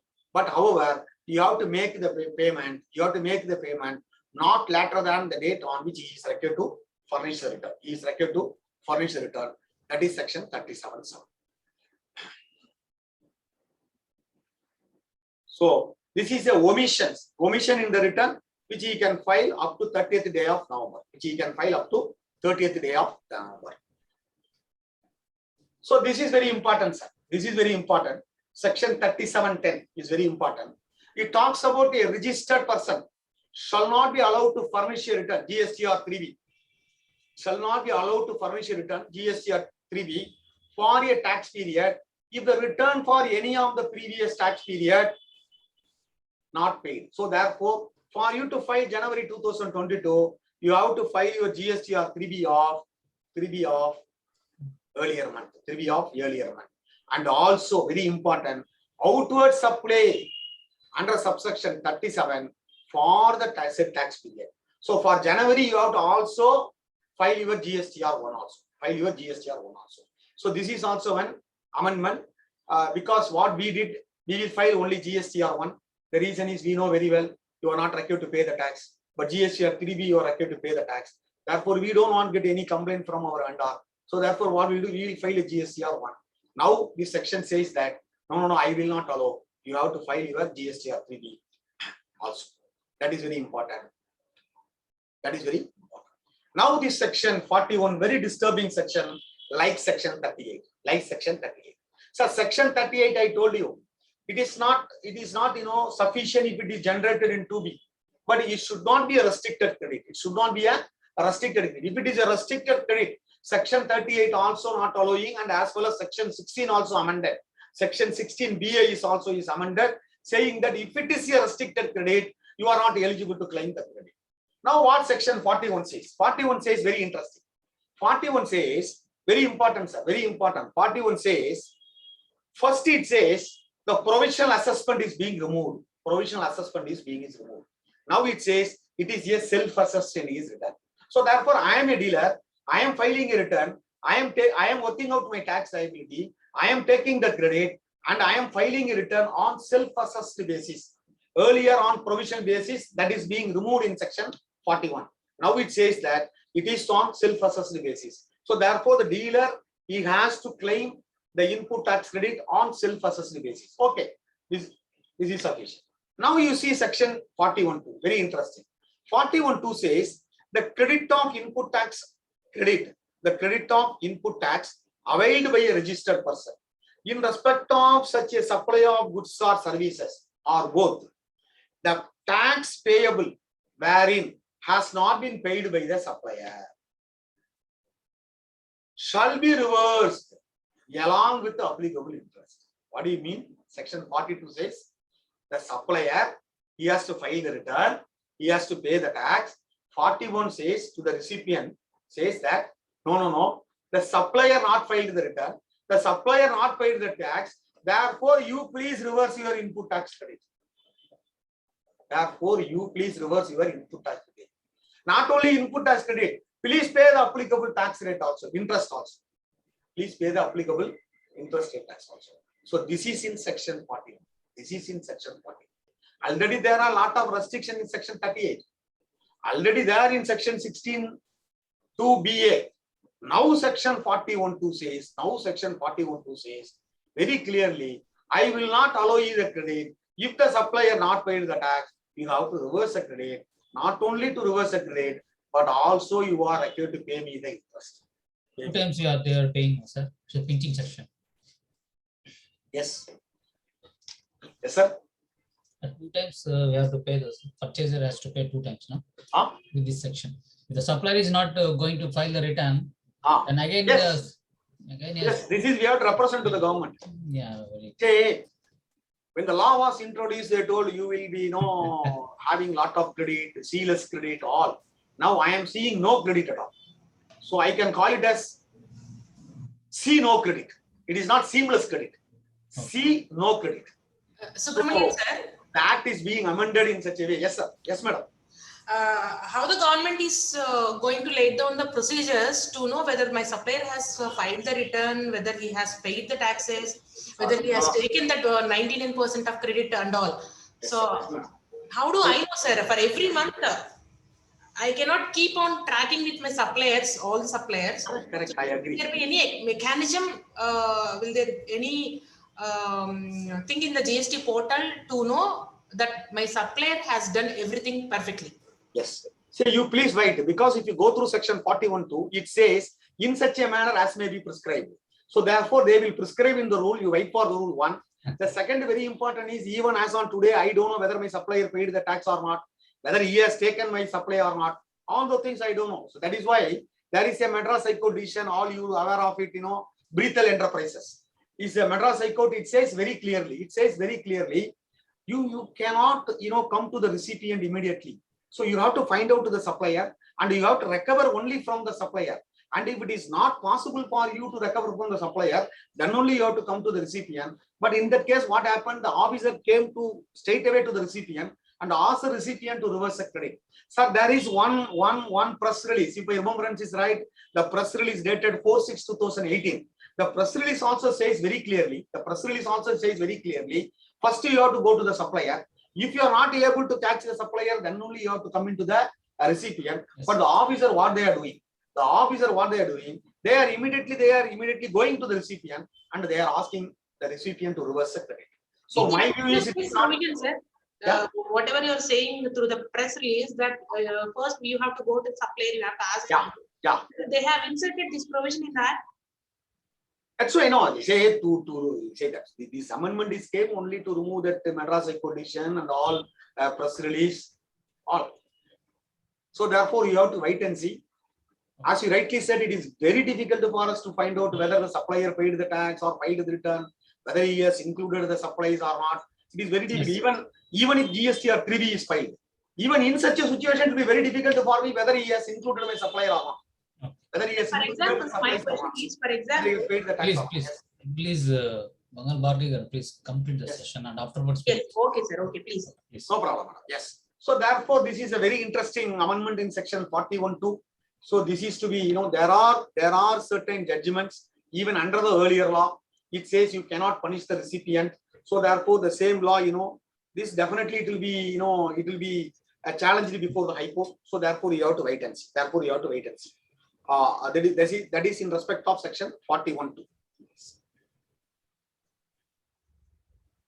The next important is, that is the proviso. The proviso says that once a supplier makes a payment,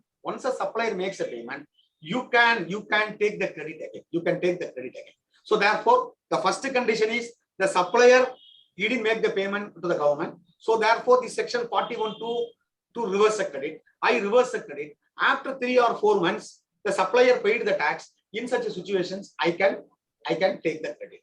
But very important is what happened to my interest. So I paid tax along with interest.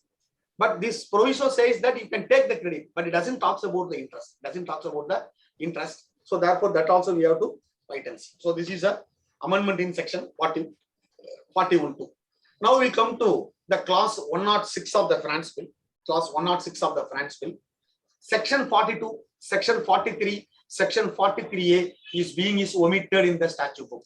Section 42 talks about matching of reversal, reclaim input tax credit, GSTR 1, 2, 3, that procedure, on-time reconciliation, communication, reverse, verify, delete, include, all is removed. So therefore, section 42, 43 and 43A is removed. Now only GSTR 2B, that is the communication. That is a communication. Now we will come to section 47. That is clause 107 of the finance bill. Clause 107 of the class bill. There they removed inward because there is no inward return at all. Section 38 is being scrapped. So therefore, they are also removing in section 47 levy of late fee. They are also removing the inward supply. They are also removing the inward supply because you are not going to file the inward supply return. So therefore, filing a late fee is not applicable.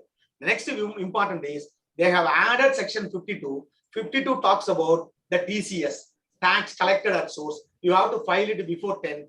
If there is any delay, the late fee is applicable. The late fee is applicable.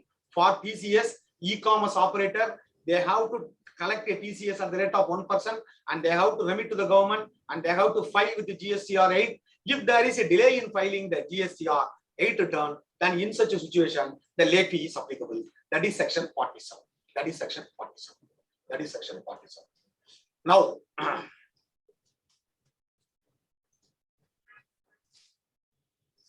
Now, very important amendment is section 4910. Section 4910. So section 4910. Earlier section 4910 is omitted. Now section 4910 says, sir, a registered person can transfer any amount of tax, interest, penalty, fee, or any other amount available in the electronic cash ledger. Very, very important. It should be in the electronic cash ledger, not in electronic credit ledger. So it should be in the electronic cash ledger. Under this act, he can transfer to integrated tax, central tax, or union territory tax, or integrated tax, etc. of a destined person in subsection 4 or 5 of the section 20. That means, sir, I am a registered dealer. I am having 4 or 5 GST number. In one GST number, there is a electronic cash ledger, there is a balance is available. Then I can transfer this to another destined person in section 25, 4 or 25, 5. So therefore, from the electronic cash ledger, I can transfer from one GST number to another GST number. I can transfer to one GST number to another GST number. But very, very important is that there should not be any liability. So with the liability, you cannot transfer. So therefore, if you want to transfer from one particular GSTN, that particular GSTN, there should not be any tax liability. And if there is any excess cash balance in that particular GST number, you can transfer to the another GST number. You can transfer to the another GST number. Very important is, it should be the electronic cash ledger. It should be a electronic cash ledger, of course. So that is section 4910 is being amended. So 49 and 10, 49 and 12 is a very interesting amendment. This is talks about rule 86B. All you aware of the rule 86B. The rule 86B curtailed my input tax credit. I can claim the input tax credit only to the extent of 99% of my outward tax liability. The 1% I have to discharge. This rule 86B is without backed by proper section. Without backed by proper section. There are writ petitions before the various courts saying that without any proper amendment in section, the rule 86 there in the statute book, it is there in the rule. Therefore, this rule is not is constitutionally not valid. So therefore, to avoid that, this section is brought, section 49 and 12. This section says that we will prescribe the recommendation subject to such a condition and restriction for using the output tax liability. So therefore, that is very important. The government, on the recommendations of the council, subject to such a condition restriction, specify a maximum portion of output tax liability under this act. So it is already there in rule 86B. Already is there. There are a lot of exceptions into the rule 86B. So therefore, you have to verify whether you are coming into the exception or not. If you are coming into the exception, then in such a situation, this rule is not at all applicable. One of the condition is that if you are a dealer and if you are claiming a refund more than 1 lakh rupees, then rule 86B is not applicable. If you are claiming an inverted duty structure refund, then rule 86B is not applicable. If you are a specified person, let's say for example, if you are a proprietor and if you are paid income tax more than 2 lakh rupees for the last 2 financial years, then in such a situation, rule 86B is not applicable. In case of a partnership firm, if the partnership firm paid the tax more than 1 lakh rupees for last 2 years, then rule 86B is not applicable. If the partners, any two of the partners paid the tax more than 1 lakh rupees, then rule 86B is not applicable. The same is also applicable to the company. So therefore, you have to verify whether you are coming into the exception. If you are coming into the exception, then rule 86B is not applicable. Then correspondingly, section 49 is also not applicable. So therefore, you have to examine. So therefore, this is a very interesting amendment. The next very important amendment is section 50 subsection 3 of the CGST Act. Very interesting amendment. I wrote one article in Tax Group that was published. I said that the section 53 is not at all is applicable. No interest can be levied in section 53 because there is no provision of section 4210 and 4310. 4210, 4310 is not being implemented. Therefore, section 53 is not applicable. So that is my article. But now what it says, now the proposal, what it says with retrospective effect, what it says, it removed the entire old provision of section 53. 53 is being removed. So 53 is a dangerous section. It says a taxable person who makes an undue or excess claim of input tax credit. Sir, if the credit is undue, if the credit is excess, then in such a situation, section 53 is applicable. You are liable to pay the interest. You are liable to pay the interest. You are liable to pay the interest. Sir, I claimed the input tax credit, but I didn't utilize it. But earlier section says that it is an undue or excess claim you made. So therefore, you are liable to pay the interest. Therefore, you are liable to pay the interest. So that is section 53. Section 53 uses the word undue or excess claim of input tax credit. Undue or excess claim of input tax credit. Now what it says, section 53. Now section 53 with retrospective effect, which is applicable from 1/7/2017, which is applicable from 1/7/2017. It says where the input tax credit, very, very important, where the input tax credit has been wrongly availed and utilized. So therefore, I availed wrongly, but I didn't utilize, then section 53 is not applicable. If availed and utilized, then only section 53 is applicable. Earlier, if there is any undue or excess claim, section 53 is applicable. Now, wrongly availed and utilized, then only section 53 is applicable. Then only section 53 is applicable. Otherwise, section 53 is not applicable. Very important is there is another amendment in clause, I think 115 of the finance bill. The rate of interest is 18%. The rate of interest is 18%. They have amended schedule 6. So therefore, the rate of tax is 18%. Here it says not exceeding 24%. They prescribed the rate of tax is 18%. So there are certain cases what happened. So they have already paid the interest at the rate of 24%. Because you know the department how they will act. They say, no, you claimed the input tax credit. Therefore, you are not eligible to claim. You are liable to pay the interest. They paid the interest at the rate of 24%. But today, the amendment says, with effect from 1/7/2017, the rate of tax is 18%. And in such situations, I may claim the refund. So therefore, I have to examine whether I can claim the refund. My view is it is I only paid. It is not being collected from the customer. This amendment is retrospective effective from 1/7/2017. Therefore, I am eligible to claim the refund for that excess of 6%. For the excess of 6%. This is my view. This is my view in respect of section 53. So 53 is being amended.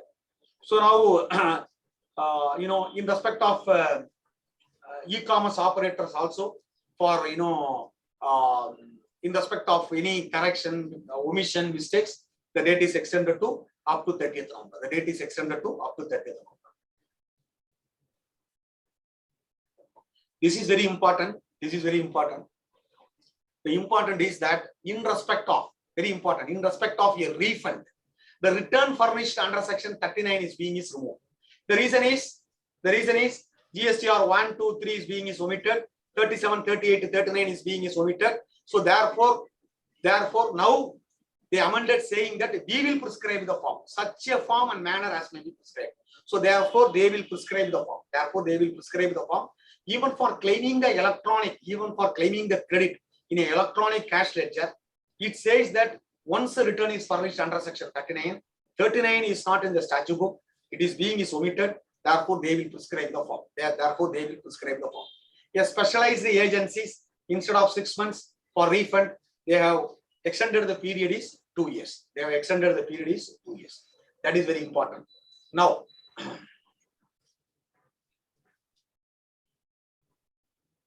so this is in respect of refund. Sir, whenever there is any refund due,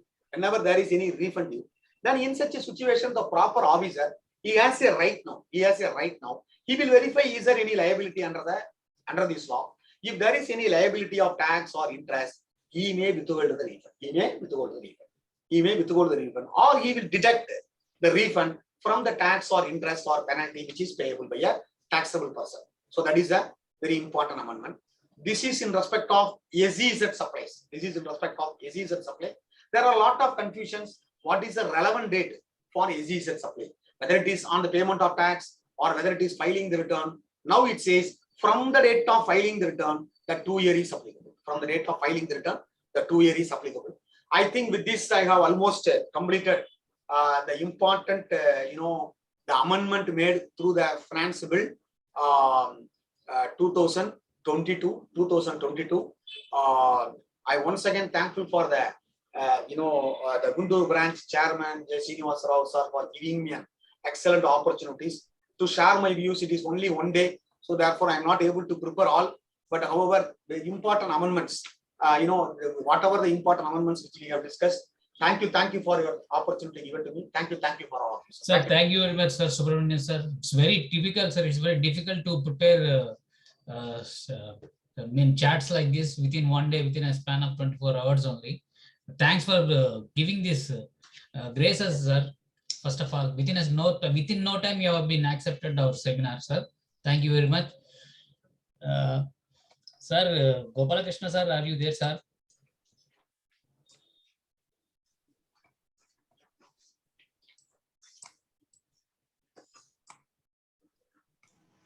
No, sir. He said that he will be attending another session now. Okay. Before the start of this session. Okay. With this, Sri Reddy Garu, can you please say a few words?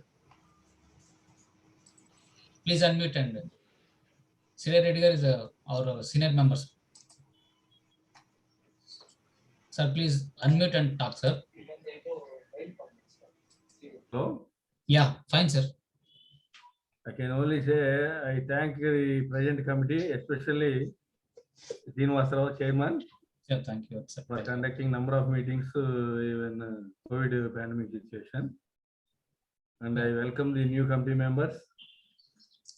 And I request every one of you to work together and cooperate each other and complete the big task before you, ahead Thank of you, you, sir. that is Thank branch building.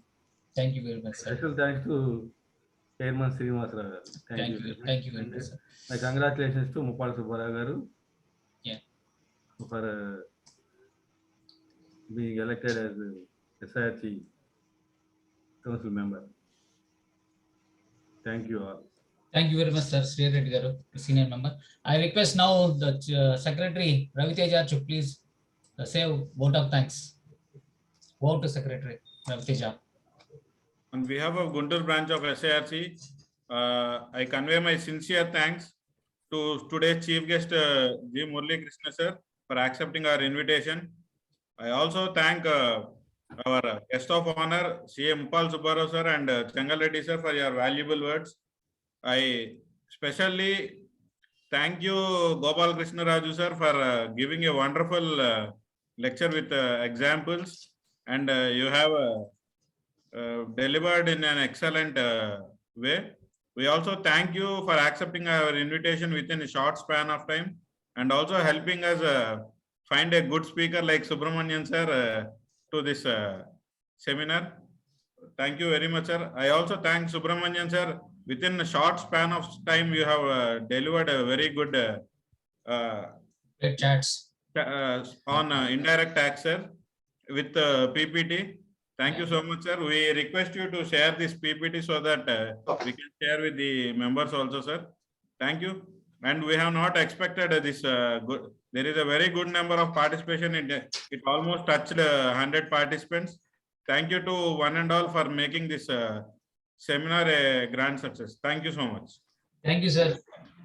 Thank you. Good night, sir. Good night, sir. Good night.